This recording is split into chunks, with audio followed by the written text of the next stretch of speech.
Assalamualaikum warahmatullahi wabarakatuh.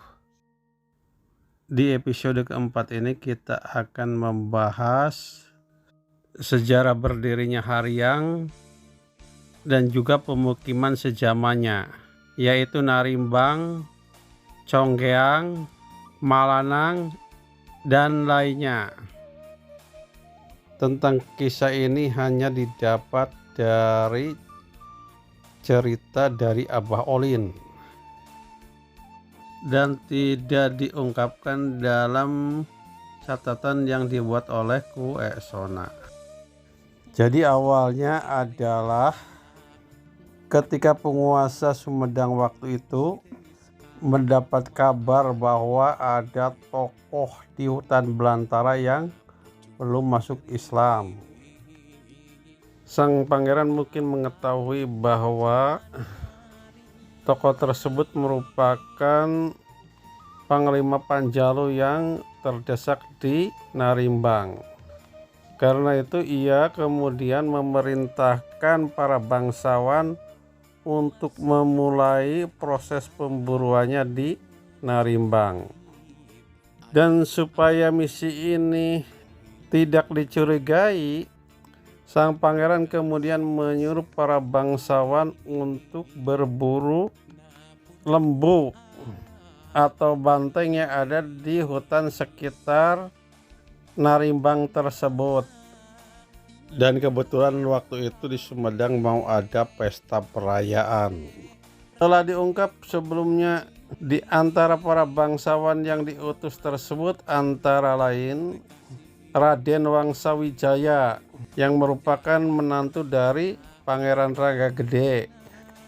Kemudian Raden Sacagati yang merupakan cucu dari Ranggahaji yang mengalahkan Arya Kuda Panjalu, atau mungkin kemudian dikenal dengan Mbah Cacagati atau Buyut Narimbang.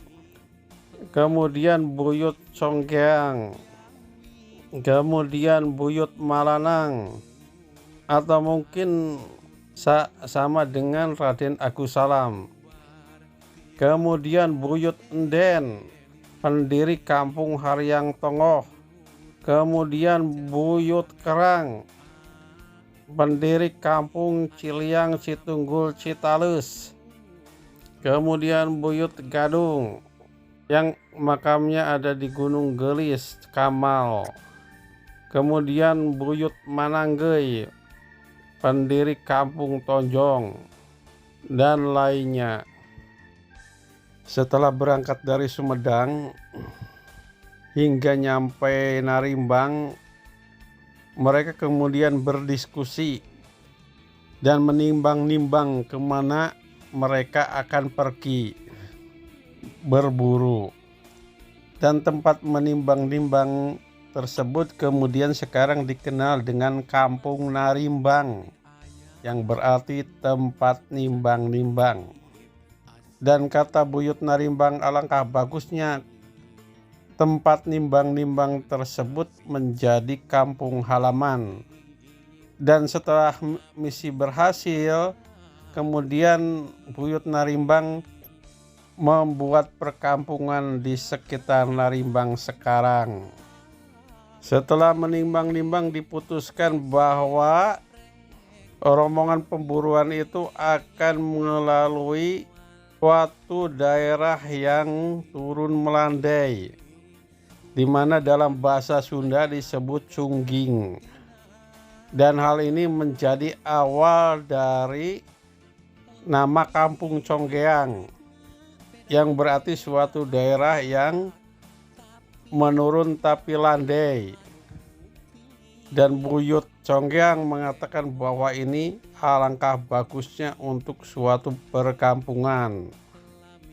Dan setelah misi berhasil, Buyut Conggeang mendirikan perkampungan di sekitar Conggeang ini, atau awalnya berasal dari kata Cungging. Karena buruannya itu belum berhasil, maka kemudian mereka melewati yang disebut Buah Dua sekarang, yang dibangun oleh Buyut Malanang. Malanang sendiri berarti pembagi yang adil. Kata Mbah Malanang itu bagus sekali ini untuk perkampungan. Dan setelah misi berhasil, Buyut Malanang mendirikan perkampungan di sana. Karena banteng atau lembu itu tidak didapati di daerah itu, kemudian melanjutkan perjalanan ke arah mata air Cimamut.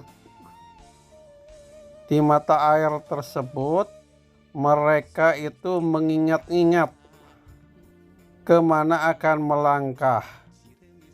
Karena yang akan diburu itu tidak ada jejak sama sekali. Tempat mengingat-ingat atau dalam bahasa Sunda ngemut-ngemut. Maka mata air dan sungai tersebut kemudian disebut dengan Sungai Cimamut. Dan diputuskan untuk menelusuri Sungai Cimamut hingga hilir.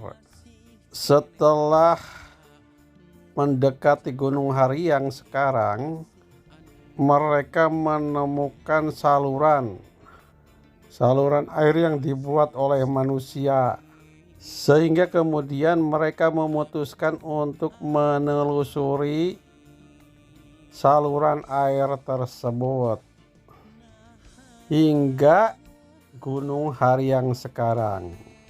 Mbah Guryang yang waktu itu sedang bertani atau berkebun sangat kaget melihat kedatangan para bangsawan dan prajuritnya tersebut.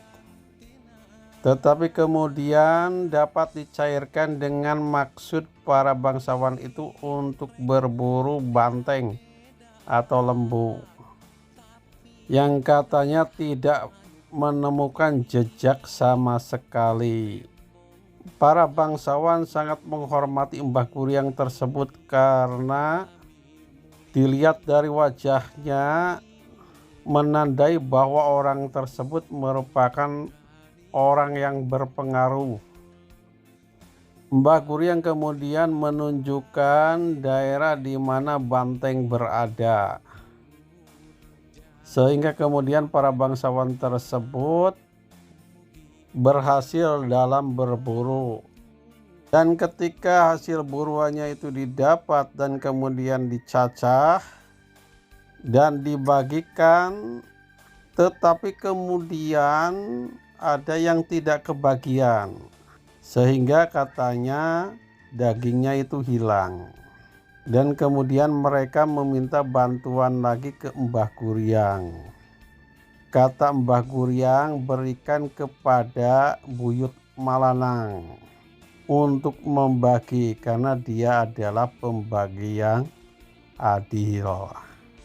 Jadi Malanang itu, jadi arti Malanang ini merupakan pembagi yang adil.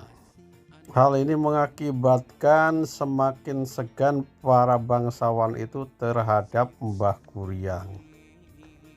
Setelah menemukan Mbah Guryang dan juga hasil dalam perburuan, kemudian mereka kembali ke Istana Sumedang untuk melaporkan kepada sang pangeran bahwa misinya telah berhasil dan ditemukan keberadaan dari tokoh yang belum terislamkan tersebut. Jadi para bangsawan itu tidak langsung mengajak Mbah Guryang ke kota Sumedang, tetapi mereka hanya melaporkan keberadaannya tersebut.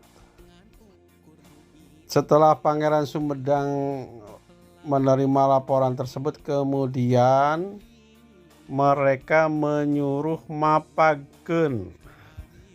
Mapagen itu dalam bahasa Indonesia berarti menjemput dengan rasa hormat. Jadi proses Islamisasi di Sumedang itu dilakukan dengan suatu hargaan yang begitu besar terhadap nilai-nilai kemanusiaan. Karena itu digunakan kata mapagen. Tetapi dalam sejarah itu Mbah Guryang itu tidak mau pergi ke Sumedang. Dan ia bilang karena sudah tua. Dan akhirnya Mbah Guryang itu meninggalkan Aryang ke tempat yang tidak diketahui. Demikian, assalamualaikum warahmatullahi wabarakatuh.